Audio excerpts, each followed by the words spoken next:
Pagi hari ini kita bicara tentang doa. Katakan doa. Nah, dalam Alkitab itu Bapak Ibu, secara eh, secara kehadiran nyata, gereja itu baru muncul di Kisah Rasul Bapak Ibu. Jadi sepanjang dari kitab Kejadian sampai kitab Yohanes, gereja itu dalam tulisan ya, dalam tulisan Alkitab itu dalam firman Logos, itu merupakan sesuatu yang belum lahir. Dalam bahas kami saya suka bilang belum ceprot oek saya bilangnya, belum lahir. Jadi masih dalam DNA, masih dalam rencana, masih dalam gambaran. Makanya Yesus hanya satu kali dia menyebutkan tentang gereja, jemaat, ya, halayak atau khalifah, ya, nanti khilafah sama itu. Itu tentang kumpulan orang banyak, ya, tentang gereja. Bahasa Portugis bilang igreja, bahasa kita bilang gereja. Nah itu dari mulai kitab Kejadian sampai terakhir kitab Injil itu masih sesuatu yang belum nyata di muka bumi, ya, secara teks. Nah, gereja itu mulai hadir di muka bumi lewat peristiwa Pentakosta. Jadi kita ini lahir karena adanya peristiwa Pentakosta. Kata kita tuh gereja. Sayangnya banyak aliran Kristen tidak menerima hal ini. Sebenarnya gereja itu lahir setelah peristiwa Pentakosta. Makanya kita dikatakan sebagai generasi terakhir, last generation. Setelah kita tidak lagi Bapak Ibu. Udah pengangkatan. Nah, kitab Kisah Rasul itu mencatat dengan jelas bagaimana gereja itu lahir. Makanya kalau kita buka pasal yang kedua, yuk kita buka sama-sama yuk. Kisah Rasul pasal yang kedua, saya ajak kita buka. Bagian pertama tentang Pentakosta, bagian kedua tentang khotbah Petrus. Bagian ketiga, kita lihat sama-sama Kisah Rasul pasal 2 ayat yang ke-41. LAI kasih judul itu. Sama-sama kita baca judulnya saja. 1, 2, 3. Cara hidup jemaat yang pertama. Bahasa Inggrisnya the early church. Jadi gereja sebagai entitas itu hadir lewat peristiwa Pentakosta. Lihat teman-teman ya. Petrus khotbah di acara Pentakosta. Itu 3.000 orang memberi diri dibaptis. Dan hari itu mereka disebut sebagai jemaat mula-mula. Atau early church atau gereja mula-mula. Jadi sebenarnya kalau melihat pribadi kita secara langsung di Alkitab. Kita lihatlah bagaimana skemanya itu dituliskan dalam kitab Kisah Rasul pasal yang kedua Bapak Ibu. Oke ya, sampai sini yang bisa ngerti katakan amin dulu. Jadi ingat Kisah Rasul itu bercerita tentang gereja, tentang kita. Jadi kalau mau lihat siapa kita sebenarnya, bagaimana rencana Tuhan, bagaimana perbuatan Tuhan, bagaimana hal-hal yang hebat yang sorga kerjakan untuk manusia yang namanya gereja, itu dimulai di kitab Kisah Rasul Bapak Ibu. Oke, ya itu yang pertama. Yang kedua lihat, kalau kita perhatikan di Kisah Rasul pasal yang keempat, sama-sama kita pindah ke pasal yang keempat. Ini masa-masa awal orang-orang yang disebut sebagai gereja berkumpul. Dan mereka hidup sebagai gereja. Di sini orang Kristen masih belum ada sebutan Kristen, belum. Sebutan Kristen muncul setelah beberapa tahun kemudian dimulai di gereja Antiok. Kristen, pengikut Kristus. Kristus kecil mereka bilang. Kristen bahasa Indonesianya. Itu munculnya belakangan. Jadi yang muncul pertama itu adalah gereja. Amin. Lihat sama-sama kita lihat yuk. Kisah Rasul pasal 4 ayat 29, 30, 31.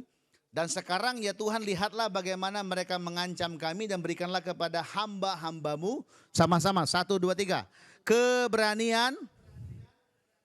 Jadi ternyata sejak awal kelahiran gereja itu sudah mengalami aniaya Bapak Ibu.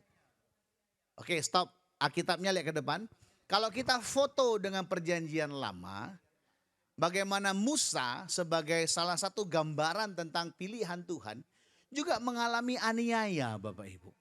Kalau kita mundur lebih panjang lagi, waktu 12 suku mulai dikumpulkan, mereka juga mengalami aniaya. Ternyata kata Daud ini, tertindas itu, teraniaya itu baik bagiku. Gak ada yang amin ya, haleluya. Ternyata kalau kita mengalami tantangan itu, baik untuk kita. Kenapa? Daud katakan, pemasmur katakan supaya kita belajar ketetapan-ketetapan Tuhan.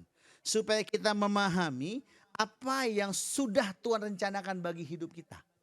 Supaya kita bisa minimal menerima hikmat tentang apa yang Tuhan pikirkan, apa yang Tuhan rasakan, dan apa kehendak Tuhan bagi tiap-tiap kita. Jadi ada masalah itu bukan karena Pak, kalau berarti kalau ada masalah nggak rohani, nggak ada hubungannya. Justru saya katakan kalau kita punya masalah, tantangan, kesulitan, itu artinya kita hidup. Coba lihat kiri kanan, kira-kira ada masalah nggak dia? Bilang tengok mukamu juga sudah masalah kayaknya. Ya. Selama manusia hidup pasti mengalami tantangan, masalah, aniaya dalam konteks kita pagi hari ini. Ya, teraniaya karena orang lain, teraniaya karena berbagai hal, mungkin juga menganiaya diri sendiri. Sini ada nggak ya? Nggak ada ya? Suka menyakiti diri sendiri. Sudah tahu bisanya pakai handphone yang harga 2 juta, ngotot ngutang 20 juta. Ya itu kan menyakiti diri sendiri Bapak Ibu. Sini nggak ada ya. Amin, amin. Nggak ada yang ngaku Bapak Ibu ya. Sudah tahu gajinya 6 juta, ngotot beli mobil Wuling, cicilannya 4 juta. 2 jutanya makan Indomie, habis itu masuk rumah sakit minta pendeta doain. Haleluya Bapak Ibu ya. Ini contoh ya. Jadi ingat, dari awal mereka sudah mengalami aniaya. Tapi herannya di tengah-tengah aniaya akan menimbulkan ketakutan Bapak Ibu. Benar ya? Takut mereka. Kalau bahasa Inggrisnya mabiar mereka. Takut mereka. Tapi herannya di tengah-tengah ketakutan, bukannya minta supaya Tuhan larikan, sembunyikan.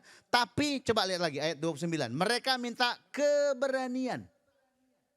Nah kata keberanian untuk memberitakan firman itu bicara. Keberanian untuk memperkatakan anugerah Tuhan bagi hidup mereka. Keberanian untuk ngomong bahwa ada berkat Tuhan, ada pertolongan Tuhan. Padahal keadaan mencekam loh. Berapa banyak kita tanpa saya hidup kita mencekam hari-hari ini. Gak usah lihat kiri kanan, diam aja. Terancam. Mungkin kesehatan, keuangan, masa depan, dan lain sebagainya. Ya, berani gak kita di tengah-tengah ancaman, potensi masa depan kita kabur, gak tahu mau kemana nih. Kerjaan kontrak masih 3 tahun lagi. Saya juga gak tahu Pak, habis saya pensiun saya mau kemana. Saya gak punya, banyak ancaman kita. Tapi pertanyaannya, di tengah-tengah suasana yang mengancam itu, berani gak kita ngomong karena kita percaya? Sepanjang bulan Juni kita belajar, aku percaya, aku berkata-kata. Sama-sama kata, 1, 2, 3. Aku percaya, aku berkata-kata. Tapi banyak kita tanpa sadar perkataan kita dipengaruhi dengan keadaan kenyataan hidup kita. Itu masalah. Mereka di tengah-tengah ancaman bukannya mengeluh, bukannya melarikan, tapi mereka bilang Tuhan kasih keberanian bagi kami Tuhan. Lihat. Lanjut 30, sama-sama baca. 1, 2, 3. Ulurkanlah dan hambamu yang kudus. Semakin kita terancam, semakin berani minta mujizat Tuhan. Katakan amin. Nah saya nggak tahu ancamannya apa masing-masing. Ini wajahnya kayaknya wajah mengancam. Ya, pikirkan ancaman, tantangan, kesulitan, masalah hidupmu. Pikirkan. Gak usah pikirkan aja. Udah, wajahnya biasa aja, jong. Nggak usah, santai senyum aja. Tapi dipikirkan, mikirkan. Oke, sudah? Udah semua? Sekarang bilang, aku perkatakan mujizat Tuhan membela hidupku dalam nama Yesus. Bilang amin, amin, amin. Tepuk tangan sama-sama dong ya. Ancaman mereka alami. Ya, ayat 30 mereka bilang begini, dan ketika mereka sedang berdoa, goyanglah tempat mereka berkumpul itu dan mereka semua penuh dengan Roh Kudus, lalu mereka memberitakan firman Allah dengan berani. Kalau saya ngomong sama arsitek marah ini, Pak ini bahaya Pak, bangunannya nggak steady ini kan. Goyang tempatnya Bapak Ibu ya. Ya kita nggak usah bahas itulah, nanti kita bahas ya. Tapi intinya begini, di tengah-tengah tantangan yang ada, mereka berdoa, mereka sepakat, katakan sepakat, kompak katakan, bilang satu hati, dan mereka minta mujizat Tuhan. Nah saya berdoa biarlah ini jadi DNA kita. Di tengah-tengah masalah yang kita hadapi, kesulitan, masa depan tidak jelas, Madeteja gitu ya, tidak jelas. Berani berkata yang baik, berani berkata berkat Tuhan, berani berkata kepada untuk janji Tuhan bagi hidup kita. Amin, amin, haleluya. Saya berdoa biarlah ini meresap dalam pikiran kita, dalam nama Yesus. Itu yang pertama. Di tengah-tengah tantangan yang ada, jadi wajar kalau gereja mengalami tantangan, wajar kalau anak Tuhan mengalami tantangan. Itu wajar. Pak, tapi kan kami ikut Tuhan mau hidup nyaman. Sebenarnya kenyamanan kita itu ya bersama Tuhan di tengah-tengah badai. Tuhan mau tanpa badai, tapi seringkali tanpa badai kita suka lupa Tuhan, betul nggak? Kalau lagi miskin, masalah, penyakit, banyak masalah, gereja dia. Tiap hari gereja. Sampai malaikat bingung, malaikat bilang dia terus mukanya gitu kan. Nah, setelah diberkati, dapat duit, dapat berkat, selesai masalahnya, hilang dari gereja. Sampai malaikat bilang, kok absennya kosong terus? Nah, saya bukan menghina Adam, jadi enggak. Saya bukan menyindir, tapi saya nabrak Bapak Ibu ya, haleluya. Ada banyak orang mesti punya masalah baru datang ke Tuhan. Boleh enggak saya minta, enggak perlu ada masalah, tetaplah dengan Tuhan. Bilang amin. Sehingga waktu masalah datang senyum kita, terima kasih Tuhan. Kalau ada masalah, tantangan, ada peluang untuk ngalahin mujizat. Mentalnya berbeda Bapak Ibu. Amin. Mereka mengalami tantangan yang hebat, tapi mereka berdoa. Pesannya sederhana, dan banyak orang bilang klise Pak. No. Kalau kau mengalami pewahyuan tentang ini, tengok di tengah-tengah masalah yang hebat, tantangan yang hebat, ancaman yang luar biasa, engkau bisa berdoa karena kau percaya, bukan melarikan diri. Tapi karena kau percaya, lihat bagaimana Tuhan bikin mujizat bagi hidupmu. Amin. Yang kedua kita lihat kesaksiannya. Kita masih Kisah Rasul, sama-sama kita buka yuk. Kisah Rasul pasal 12. Kita pindah ke pasal 12. Ini sudah pernah saya berikan, saya ulangi lagi. Supaya makin mengena Bapak Ibu ya. Oke, kita baca sama-sama. Saya baca untuk kita 1. Kira-kira pada waktu juga Raja Herodes mulai bertindak dengan keras terhadap beberapa orang dari jemaat. Ia menyuruh membunuh Yakobus. Saya berdoa pendeta Bapak Ibu tidak usah dibunuh. Bilang amin lah. Haleluya. Dengan pedang. Dan ketika hal itu menyenangkan hati orang Yahudi, ia melanjutkan perbuatannya itu dan menyuruh menang Petrus pada waktu itu hari raya tutup lagi. 4. Setelah Petrus ditangkap, Herodes menyuruh membacanya di bawah penjagaan 4 regu, masing-masing dari 4 prajurit. Maksudnya ialah supaya sehabis Paskah ia menghadapkannya ke depan orang banyak. Kira-kira untuk apa nih? Untuk diapakan ini? Dibalbali Bapak Ibu, disalib, mau dibunuh Bapak Ibu. Dia mau ulangi peristiwa Yesus, kesempatan kan? Nah, ayat 5 sama-sama kita baca. Yuk, 1, 2, 3. Demikianlah. Tetapi, kata kuncinya adalah tekun mendoakannya. Di tengah-tengah tantangan yang ada, mari kita tekun berdoa. Amin. Di tengah-tengah masalah yang seperti nggak ada habisnya, ke depan yang nggak jelas bagaimana, yang paling jelas adalah kita mulai berdoa kepada Tuhan. Ya, kita rindu supaya ada gedung kita permanen, kan nggak jelas nih. Jangan nggak untuk DP. Untuk formulir itu tidak ada duitnya Bapak Ibu. Tapi justru waktu nggak ada apa-apa, kita pegang yang sudah ada. Siapa nama sudah ada? Udah ya saja udah. Ya, ini saya buktikan ya. Ini kalau udah kejadian Bapak Ibu harus sungguh-sungguh berdoa. Ya, karena Tuhan lakukan. Kalau untuk gereja Tuhan lakukan, masa untuk Bapak Ibu Tuhan lakukan? Ya, oke, berdoa sungguh-sungguh. Kita berdoa supaya makin ramai. Ayo berdoa, perkatakan. Ya, kita kunjungan ke rumah jemaat. Apa masalahnya? Kita doakan sama-sama. Kita percaya, tekun kita doakan. Tengok, mereka berdoa dengan tekun. Saya tanya, kira-kira ada nggak possibility Petrus dilepaskan? Nggak bisa. Kalau kita baca secara ketentaraan, penjara Petrus ini, penjara tinggal mati. Jadi nggak tanpa pengadilan Bapak Ibu. Yesus masih bagus, masih ada pengadilannya kan? Ditanya kan? Ditanya, ini enggak, ini sudah siap untuk tinggal mati. Ngeri ya. Tanpa ada kesaksian, tanpa ada peradilan, disimpan di ruangan untuk dipancung, untuk dipotong lehernya. Kenapa enggak diadakan? Karena mungkin lagi perayaan supaya jangan ribut. Nunggulah lewat Paskah baru kita bunuh dia. Jadi Petrus itu sudah tinggal selangkah lagi untuk mati Bapak Ibu. Ya. Dan pilihan terbaik apa? Jemaat mendoakannya. Saya berdoa, jangan Bapak Ibu sudah di tepi ujung baru berdoa, janganlah. Kalau bisa sebelum menuju ke tepi mau mati atau mau susah atau mau gagal itu, ayo kita berdoa sama-sama. Bilang amin. Tetapi kalau ternyata mesti demikian juga, sudah di pinggir-pinggir mau jatuh baru berdoa, enggak apa-apa kita berdoa juga lah. Ya, kita berdoa supaya jatuhnya dengan selamat Bapak Ibu. Haleluya Bapak Ibu ya. Haleluya ya. Ini udah gemes pendetanya Bapak. Ayo kita berdoa. Karena itu sepanjang bulan Juli tiap hari Rabu kita akan doa rantai. Saya tahu Bapak Ibu sibuk kerjaan banyak, kita akan berdoa berantai. Kita akan setting schedule-nya dari jam 6 sore sampai jam 11 malam. 6 sampai jam 11. Per setengah jam kita akan berdoa berganti-gantian. Ya, misalnya saya jam 6 mulai sampai 6.30 saya berdoa. Mungkin dengan saya juga ada Bu Lima, ada Ibu Jernih, ada Bapak Gavi. Kami berempat di tempat kami masing-masing. Di mana Pak? Apakah mesti di ruang doa di mana? Ya boleh. Kalau enggak di kantor boleh, boleh.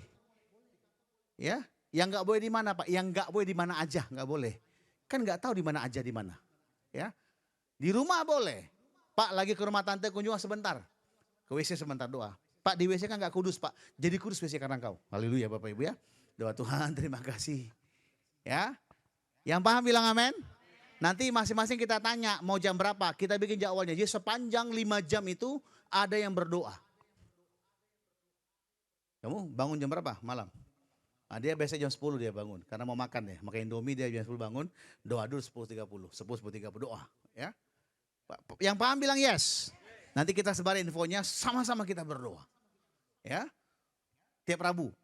Saya akan doa di sini dari jam 6 sampai jam 8 lah ya. Karena emang saya berdoa aja di atas ya. Mungkin jam 7. Pokoknya nanti kita pilih masing-masing harus balas WA-nya. Pak, saya jam sekian, Pak jam sekian. Kita tanya sama ada semua WA-nya nomornya. Saya tengok dulu. Oh, ada semua. Yang belum ada nih abangnya Rius belum ada ya. Abangnya si Arisman belum. Nah, kita tanya sama-sama kita berdoa. Kita ajak kawan-kawan lain semuanya. Pak, saya baru pulang kerja jam 10, Pak. 10.30. Aku belum mandi, Pak. Belum ambil wudhu. Enggak apa-apa. Nanti Tuhan wudhukan dirimu. Haleluya. Ya, apalagi alasannya? Pak, belum makan, kojak makan udah perlu. Haleluya, banyak kecintaannya. Pak, aku nggak bisa berdoa, itulah, itu mantap. Sudah kau nggak bisa berdoa, paling mantap, mulai kau berdoa. Ya, amin. Pak, saya capek Pak, setengah jam aja duduk sebentar. Saya usulkan kalau boleh keluarga, anak bini bapak, kumpul lah. Saya tidak pandai ngomong doa Pak. Bapak kumpulkan. Oke, kita akan berdoa. Mama doa duluan. Oke. Habis mama, kakak doa duluan. Nah, habis itu adik doa duluan. Kan habis selesai.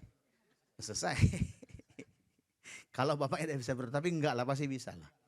Tiap Rabu kita punya 4 hari Rabu, 5 hari Rabu sepanjang bulan Juli. 4 Rabu.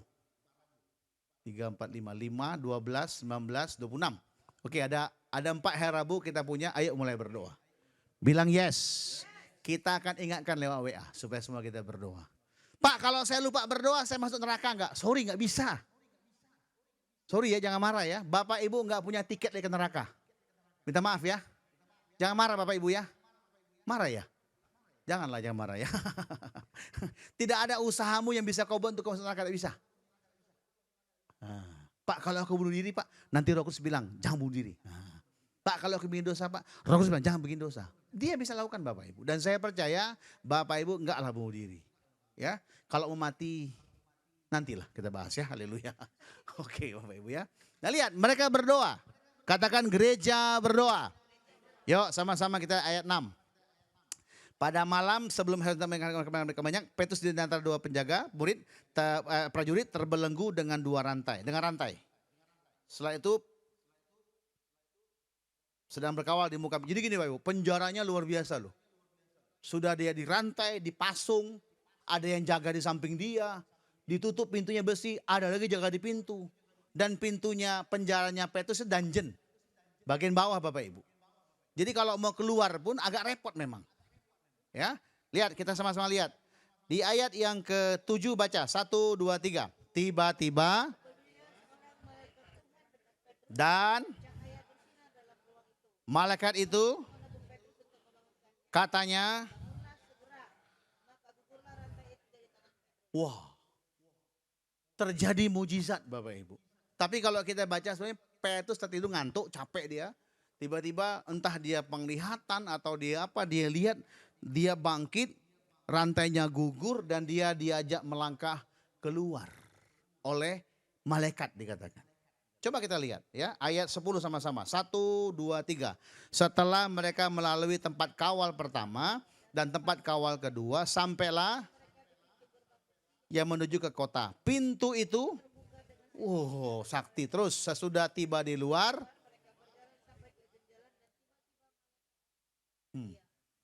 begitu manjanya Petrus ya, ditemani Bapak Ibu. Ya, kalau Paulus beda lagi, tiba-tiba kebuka aja gempa bumi. Paulus mainnya main alam dia, ya, alam nyata. Kalau si Petrus mainnya alam roh. Malaikat datang, wah pakai remote set kebuka Bapak Ibu. Ada set Bapak Ibu ya. Dia jalan keluar sampai diantar ke depan pintu yang menuju ke kota. Petrus kira dia dapat penglihatan atau bahasa dikira dia mimpi. Coba kita baca ayat 11. Dan Stop. Tiba-tiba Petrus, wih, gua di luar nih. Wah, bayangkan bagaimana Petrusnya. Saya nggak bisa bayangkan. Mungkin ini ajaib kau Tuhan. Wah, penyanyi kau ya. Ngalami Bapak Ibu. Dia akan dibunuh di penjara, jemaat berdoa. Tiba-tiba terjadi mujizat, dia keluar dari penjara. Saya tanya, kira-kira kalau penjaganya sadar, dikejar nggak Petrus Bapak Ibu? Dikejar dong. Paling aman Petrus tetap tinggal di kota itu atau lari jauh-jauh. Kalau bisa sembunyi di dapur 12 Bapak Ibu. Bisa gulung sana sembunyi, supaya tidak tahu. Tapi anehnya begini Bapak ya. Ayat 12 saya baca. Dan setelah berpikir sebentar, pergilah ia ke rumah Ibu Maria, Ibu Yohanes Markus, Ibu penulis kitab Markus. Di situ banyak orang berkumpul dan berdoa. Ternyata bukannya dia lari jauh-jauh. Tuhan suruh dia ke rumah Encim Maria, Tante Maria, Namboru Maria. Kalau Ines bilang apa ya? Bukan Gah apa? Apa bilang Ines? Nyalawe. Nyalawe Maria. Suruh ke sana dia. Supaya apa? Supaya dia ketemu dengan orang-orang yang berdoa di sana. Ini saya minta sama Tuhan ya. Saya sudah 3 minggu berdoa untuk ayo. Lihat, bukannya mujizat dia keluar, dia lari sejauh-jauhnya bila perlu sampai dia ke Roma, sampai dia ke Jerman, langsung naik kapal, naik jono sampai ke dapur 12. Enggak Bapak Ibu. Tuhan bawa dia ke tempat di mana orang berdoa. Terus lihat, ya. Oke, 13 sama-sama kita baca. 1, 2, 3 dan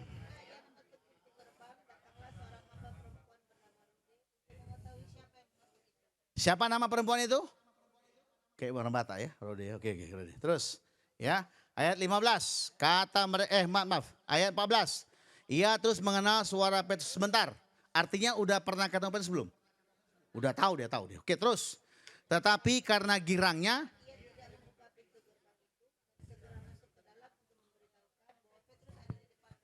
mereka tahu Petrus akan mati. Diumumkan semua orang kota tahu. Dan dia sudah akan dibunuh. Tiba-tiba waktu dia dengar orang panggil, mungkin dia ada lubang intipnya kan, kayak di hotel ada lubang intip kan. Diintip, itu aku. Kok itu apa ya? Bapakku, bapak. Saking dia gembiranya dia di dalam masih ora karala basyakanamu. Tuhan tolong Petrus pemimpin kami Tuhan. Pulihkan dia, lepaskan dia, ajaib, ampuni Herodes Tuhan. Hantam Herodes Tuhan. Pokoknya gitu, kami tengking segala macam Bapak Ibu. Di sebelah pintu luar Petrus yang mereka doakan. Di dalam orang berdoa, itu Rode bingung. Saking dia paniknya, karena kan tidak percaya. Dia balik ke dalam. Lihat, keren dia. Ayat 15 sama-sama. 1, 2, 3. Terus.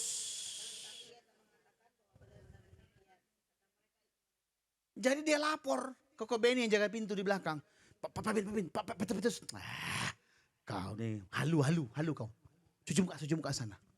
Ya. Tapi dia bilang, Pak Beni ada di belakang dia supaya sopan.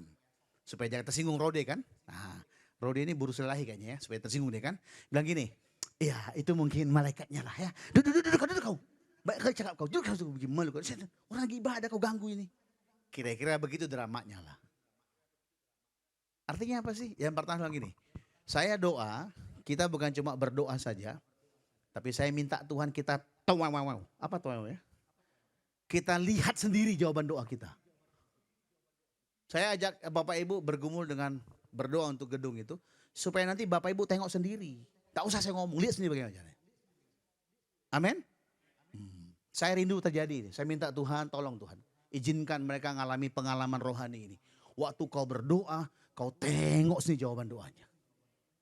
Petrus biasanya pergi jauh, tapi enggak. Tuhan bilang don't go anywhere, back to the place. Datangi tempat di mana mereka berdoa, supaya mereka tuh lihat kalau doa mereka ku jawab, Tuhan bilang. Saya nggak tahu nih suami istri, Bapak Ibu doa untuk apa. Saya minta sepanjang semester 2 2003 engkau bukan cuma sekedar berdoa. Makanya saya bilang ada banyak doa untuk melarikan diri. Jangan. Doa dengan percaya, lihat hasilnya.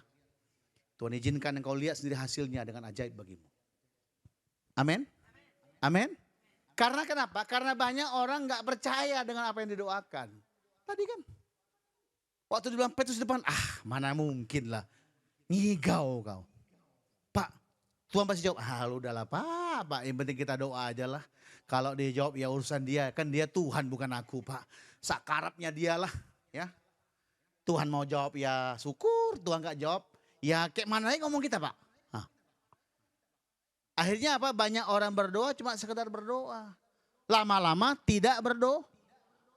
Dan paling parahnya melarang orang berdoa. Jangan kau banyak doa, banyak cakap kau. Bekerja kalau berkat. Mana mungkin? Sini gak ada. Gak ada yang saya tanya. Dan belum jawab itu Bapak ya. Banyak orang menghal demikian Bapak Ibu. No. Jangan jadikan doa itu pelarian bagi kita. Jangan. Lakukan karena kau percaya. Katakan aku berdoa karena aku percaya. Dan saya minta kepada Bapak biar engkau mengalami pengalaman ini. Baik secara gereja maupun secara pribadi kau mengalami. Kau berdoa suami istri, mungkin yang single. Doa minta dan Tuhan buktikan, Tuhan jawab. Dan kau tengok sendiri bagian Tuhan jawab. Jangan kau tidak percaya dengan apa yang kau didoakan Tuhan. Bahkan parahnya kita banyak lupa apa yang kita doakan. Ya kan? Berapa banyak kita lupa dengan apa yang kita doakan. Sehingga waktu dijawab Tuhan, kita nggak biasa aja. Bahasa Inggrisnya take it for granted. Biasalah, ini kan dari itu. Ya wajar lah. Padahal enggak loh. Ada banyak kali Tuhan menjawab doa kita. Dan tanpa sadar karena kita lupa. Kita nggak sadar, kita nggak ingat. Kalau dalam bahasa Elia kita nggak sungguh-sungguh sebenarnya. Makanya waktu Tuhan jawab kita biasa aja. Akibatnya apa? Pengalaman itu nggak membentuk semangat kita untuk terus melakukan berdoa. Tapi waktu kau mengalami, kau berdoa, Tuhan jawab entahkah sebulan, seminggu, 2 minggu, setengah tahun, setahun, 2 tahun. Dan Tuhan jawab, luar biasa pasti. Amin. Amin. Saya kenapa punya keyakinan untuk gedung kita? Karena saya ngalami, saya ingat itu betul. Gedung kita ini. Makanya saya percaya aja. Ya. Habis percaya saya tanya yang punya gedung gimana? Boleh saya beli? Agak lama dia saya. Boleh Pak. Saya tahu waktu dia mau ngomong boleh mikir nih pendeta mana ada duit ngomong aja. Boleh Pak kata dia kan. Karena dia menghormati saya mungkin kan. Tidak apa-apa. Yang penting kan dia sudah ngomong. Ya, saya bilang oke, tunggu ya. Kapan Pak? Tunggu saya bilang. Dia tanya kapan Pak? Segera saya bilang.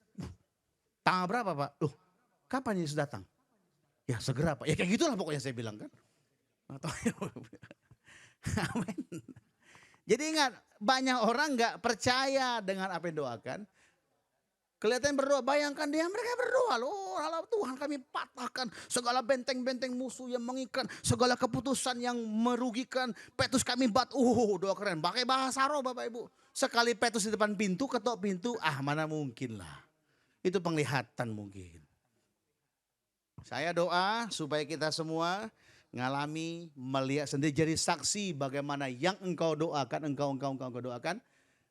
Tuhan jawab dengan kreatif, dengan ajaib. Yang percaya bilang amin. Coba pejamkan sejenak. Aku minta Tuhan, aku depositkan ini atas pikiran mereka, hati mereka Tuhan. Supaya mulai hari ini, waktu mereka berdoa, itu karena mereka percaya. Dan aku minta anugerah Bapa biar mereka engkau izinkan melihat jawaban daripada doa demi doa, pengharapan yang mereka naikkan kepadamu apa. Dalam nama Yesus. Yang percaya bilang amin. Nah ini yang kita lakukan. Ya, ini kesimpulan dari semua topik doa yang kita kerjakan. Saya berharap mulai hari ini kebiasaan doa itu sesuatu yang lumrah bagi kita. Kita punya aktivitas ibadah sel tiap hari Selasa dan Kamis yang eksis sekarang. Yang Jumat itu belum eksis Bapak Ibu ya. Nah tiap kali kita sel group kita juga berdoa sama-sama. Saya minta kita ayo ikut sel group kita. Sama-sama kita berdoa. Pak aku boleh nggak Pak di sel group bagiin Pak. Aku pengen doakan. Boleh enggak apa-apa. Ya, Selasa di rumah Pak Beni, Kamis di rumah Pak Ari, Bu Rina. Dan hari Rabu kita biasa ada ibadah doa. Yang memang yang punya panggilan doa ya datanglah. Ya. Jam 7 malam di atas lantai 3 kita doa sama-sama. Kita ucapkan berkat, kita katakan dan sebagainya. Lihat tadi, sekarang kita setelah kita tanya kan beda. Tadi waktu Mama Gahi berdoa beda kan, kami berkati jalan yang dibangun kan tidak pernah kita pikirkan kan. Sekarang Bapak Ibu pembalap semua kan. Seumur-umur saya belum pernah naik mobil 100 km di jalan besar. Sekarang pas ku tekan mantap kali, ku tengok 110 dah. Oh, ngeri, hampir jadi pembalap saya Bapak Ibu ya. Cuma nggak ada pialanya Bapak Ibu ya. Ya.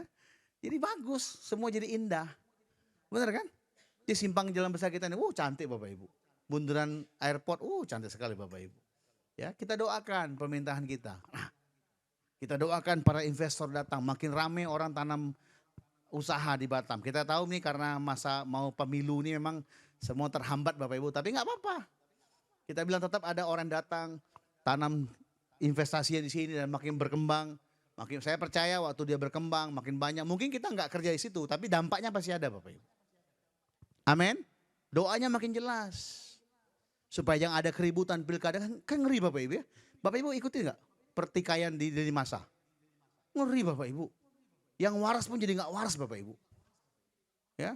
Jadi ayo kita berdoa supaya negeri kita bangkit Bapak Ibu. Jangan sampai kita dibodohi. Jangan ada tombol reset mau ditekan supaya kita kembali ke tahun 90-an. Jangan lagi. Sudah bagus negara kita Bapak Ibu. Udah banyak kemajuan. Memang banyak PR. Tapi banyak kemajuan Bapak Ibu. Saya tahu kita mesti akui di tanah Jawa perkembangan luar biasa. Dan kita masih menunggu nih Bapak Ibu. Sampai ke Sumatera. Ya. Kalimantan, semua dibangun Bapak Ibu, yang perlu waktu. Tapi mari doakan supaya orang-orang yang tidak bermuslihat itu, jangan mereka yang orang-orang yang jahat, jangan mereka pegang negara kita. Tapi benar-benar orang yang punya hati untuk membangun yang Tuhan munculkan. 050505, tanggal 5 Mei 2005, saya hadir di Istora Senayan. 220.000 lebih orang, 220.000 lebih orang kumpul. Dalam event yang namanya World Transform Indonesia, WTI. Ya itulah cikal bakal gereja bersatu. Gereja besar datang, semua kumpul Bapak. Kami berdoa, salah satunya berdoa minta pemimpin bangsa yang merakyat cinta. Sekarang terjadi Bapak? Apa yang dulu kita doakan, yang orang bilang tidak mungkin, terjadi Bapak Ibu. Pak lama dijawab, masalah lama itu urusan Tuhan Bapak Ibu. Tapi waktu kau percaya berdoa, pasti engkau melihat perbuatan Tuhan yang ajaib untuk hidupmu. Yang paham bilang amin. Nah yuk sama-sama kita baca firman Tuhan yuk. Ayo kita buka Alkitab kita yuk. Matius 18. Kita akan baca sama-sama. Yuk 1, 2, yang sudah dapat ya. Matius 18, 19, 20. 1, 2, 3. Dan lagi aku berkata kepadamu, sepakat meminta apapun juga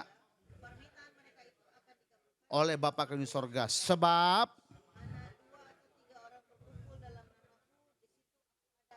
nah ayo minta sepakat. Rumah tangga udah sepakat lah. Gak usah bahas yang lama, udah selesai lah. Kalaupun ada masalah udah selesai. Sekarang kita sepakat minta supaya masalah selesai. Doa satu hati. Ini kalau dalam bahasa Injil. Kalau kita foto ini dengan bahasa Mazmur, lebih dahsyat Bapak Ibu. Ada lagunya Mazmur 133, cuma 5 ayat aja.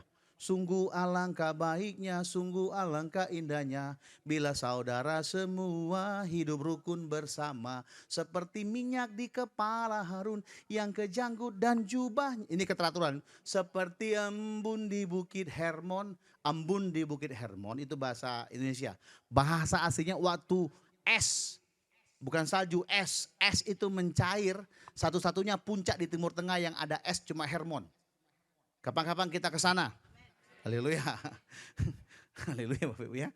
Nah dari Hermon itu mencair Bapak Ibu, mengalir ke Bukit Sion. Secara geografi, posisi yang paling diberkati harusnya adalah orang Libanon, orang Syria, Suria, dan orang Yordania. Tapi Alkitab mencatat danau yang besar itu ada di negeri namanya Danau Galilea. Jadi berkat. Padahal jauh Bapak Ibu. Saking besarnya Danau Galilea dibilang danau laut. Kayak Danau Toba, besar Bapak Ibu. Ya, saya udah ke sana sama Bu Lima. Udah ya kita ya. Ikut sana ya. Naik kapal Petrus, tangkap ikan oke ya. Besar Bapak Ibu. Jadi lihat, apa artinya gini? Seolah-olah gini, Tuhan perintahkan sebab kesanalah Allah memerintah. Waktu kita rukun, bilang amin. Kita sepakat satu hati. Kita minta, kita jadi satu. Seia sekata, kata firman Tuhan di perjanjian baru. Mazmur bilang Tuhan perintahkan. Kalau lihat ya. Seolah-olah dari sorga Tuhan pakai tangannya, pakai magic, dia direct berkatnya. Set kata dia. Pakai set, set, set gitu loh. Saya doa waktu kita sepakat Tuhan akan set kasih berkatnya. Bilang amin lah. Yang datang dengan suami, dengan istri bilang, satu hati kita, yuk. Satu hati kita, satu hati kita ya. Set, nanti yang belum punya pasangan jangan kesempatan cari istri ya, jangan. Nanti di luar saja ya. Set. Ini nggak bicara tentang Tuhan sebenarnya. Dalam kehidupan dunia aja, kalau kita satu kita menang Bapak Ibu. Bersatu kita bercerai, konseling kita. Itu yang bercerai ya. Makanya dulu Pak Harto dulu ya, dengan TVRI-nya bilang, TVRI menjamin kesatuan dan waktu kita satu ada kekuatan dalam bahasa manajemen. Nah nih, namanya sinergi Bapak Ibu. Satu orang bisa bikin 50, dua orang kali 2, 100. Tapi kalau dua sepakat dua-dua bisa bikin 1000 Bapak Ibu. Itu ilmu sinergi namanya. Ya. Dan Tuhan bilang, kalau firman Tuhan bilang kalau kita sepakat di dalam Tuhan, katakan dalam Yesus, dan waktu kita ngomong karena kita percaya, maka dia redirect berkatnya. Pak, apa mungkin Pak? Ya buktikan. Pulang berdua buktikan, suami istri ngomong. Dalam nama Yesus kami minta Tuhan. Nah, kami nggak mau ngontrak Tuhan, sebab di sorga ternyata nggak ada bisnis kontrakan Tuhan. Kami mau mulai latihan di bumi supaya kami jangan ngontrak, kami punya rumah Tuhan. Oh, ngomong gitu. Kok nggak ada amin Bapak Ibu ya? Ya, men, ngomong sama dia, Pak, nggak mungkin. Memang mohon maaf, lihat tampang Bapak Ibu nggak mungkin lah. Ya, kalau karta SCTV mimpi kali ye gitu Bapak Ibu ya. Tapi tidak apa-apa. Kita berdoa bukan karena kita melihat, justru karena kita nggak lihat kita percaya. Amin. Gajiku cuma, jangan lihat gajimu. Gaji itu dibayar berapa? Per tahun, per 10 tahun? Per bulan ya? Tahu nggak artinya apa? Cukup 1 bulan aja. Gajiku sekarang cuma 5 juta Pak. Tapi kalau gajiku 10 juta Pak, pasti bisa untuk banyak hal. Bisa nggak? Alah Bapak Ibu. 5 juta naik motor karburator gajinya. Sudah 10 juta gajinya telepon Bang Leon. Ada nggak yang nggak pakai karburator ya? Injeksi. Oh ada. Bisa. Naik 20 juta gajinya. Masih nggak naik injeksi yang 150 cc? Enggak. Bang Leon ini ada nih Bang. Yang baru nih 150 cc injeksi mantap. Gaspol keng ganti lagi. Nggak pernah cukup Bapak Ibu. Udah gaji 30 juta ngomong istrinya, Pih, kayaknya memang hujan tuh berkat. Tapi kita bisa masuk angin loh. Jadi gantilah pakai atap kendaraan kita. Nggak pernah cukup. Gitu ya Bu Lima ya, kami ngomong udah nggak pernah cukup ya. Makanya Bu Lima berdoa supaya suaminya kasih dia uang sampai dia muak. Muak dengan uang. Yang protes Kak Reni, Kak Ria, macam mana kita muak uang gitu Bapak Ibu ya. Ya, kok kesana kita sekarang ngomongnya? Ya, jadi berani minta sesuatu. Nah masalahnya begini, kita ini karena minta sesuatu kita mau jadi Tuhan.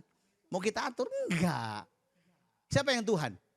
Yesus, biarkan dia jadi Tuhan, jangan kita ngatur-ngatur dia. Pokoknya Tuhan kalau gini Tuhan, kalau nggak gini kok kita jadi Tuhan? Jangan, percaya dan berdoa saja. Dan saya berdoa supaya kalian lihat hasilnya nanti gimana. Amin. Oke ya, jadi Matius 18 katakan ayo sepakat, sama-sama bilang sepakat. Bilang sehati, mujizat Tuhan terjadi. Nah kita sepakat doa ya untuk gereja kita ya, untuk gedung, untuk jiwa-jiwa. Ya supaya kita jadi berkat makin banyak. Ya makin banyak member kita, makin seru kita nyanyi. Ya makin banyak persembahan kita gitu, makin banyak. Oh haleluya. Enggak. Maksudnya biar kita rame lah ya. Kalau rame itu seru. Ya orang dunia bilang rame, enggak ada lu enggak rame gitu kan. Biar makin semangat kita sama-sama. Jadi biar pemain musik juga kan, biar James gayanya bisa lompat-lompat gitu Bapak Ibu ya. Makin rame makin suka main gitar dia. Ya haleluya Bapak Ibu ya. Dan lain sebagainya. Oke. Ya. Yuk Pak, sampai kapan kami ngomong, kami berdoa? Sama-sama kita baca yuk. 1, 2, 3. Aku berkata kepadamu dan kamu bukan saja tetapi juga beranjaklah dan bagian yang pertama yang hitam itu sampai koma Bapak Ibu. Itu kalau kita fotokopi, kita pindahkan ke Matius pasal 28, begini jawabnya. Dia bilang gini, segala kuasa di langit dan di bumi sudah diberikan kepadaku. Terus kata misinya gini, karena itu pergilah. Waktu dia bilang pergilah itu seolah-olah dia sedang kasih kuasa ke kita. Nah, Yesus bilang, kalau kau percaya tidak bimbang, sama kayak aku kata Tuhan. Bisa kau lakukan juga. Artinya apa? Karena kuasa otoritas yang dia terima, sekarang dia kasih untuk setiap kita. Kata tukul, iya gitu Bu ya. Dikasih untuk kita semua. Ya. Jadi ingat, engkau sudah diberikan otoritas untuk minta itu. Karena engkau percaya kepada dia. Bilang amin. Nah yang berikutnya lihat, tetapi juga jikalau kamu berkata, nah kalau dalam bahasa Yunani sih, kata kamu berkata itu bentuknya itu belum sempurna.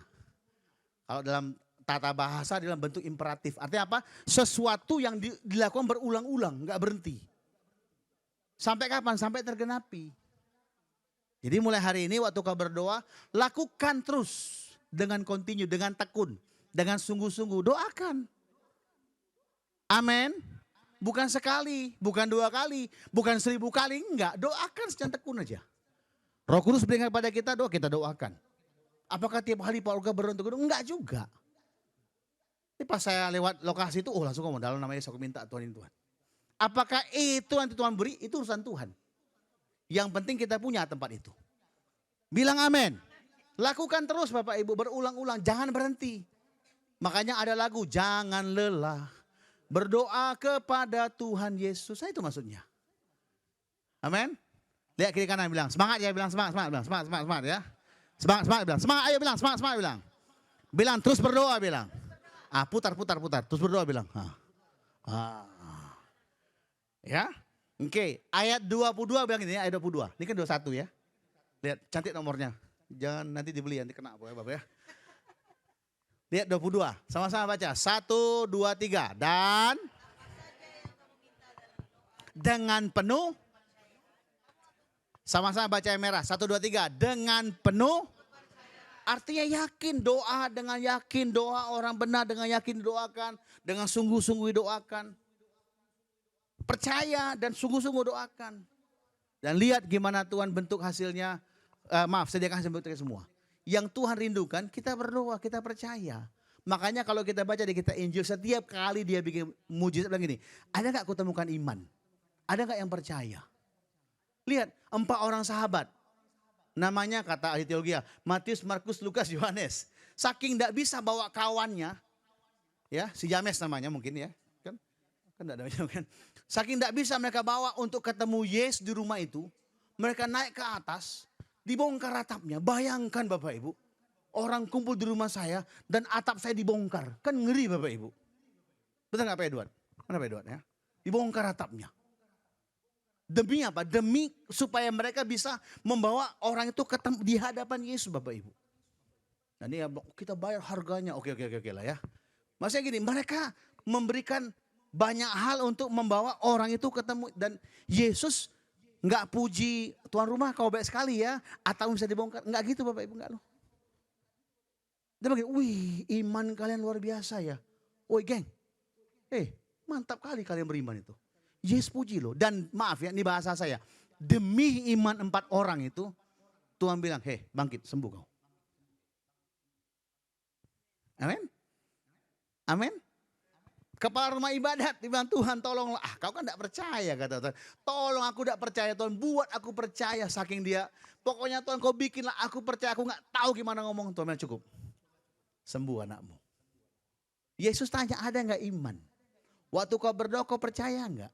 Atau hanya sekadar berdoa? Saya minta biar hari ini waktu kita berdoa, kita doa dengan penuh keyakinan, dengan penuh kepercayaan. Katakan amin. Sama-sama bilang mulai hari ini waktu aku berdoa karena aku percaya. Pejamkan matamu. Katakan karena aku percaya. Bilang karena aku percaya. Katakan aku percaya. Tuhan Yesus, aku percaya kepadamu. Bilang amin. Makanya sebagai penutupnya sama-sama kita baca 1, 2, 3. Namun karena kami memiliki roh iman yang sama, sebab itu aku berkata-kata, maka kami juga percaya dan bilang amin. Yuk kita sama-sama berdiri yuk.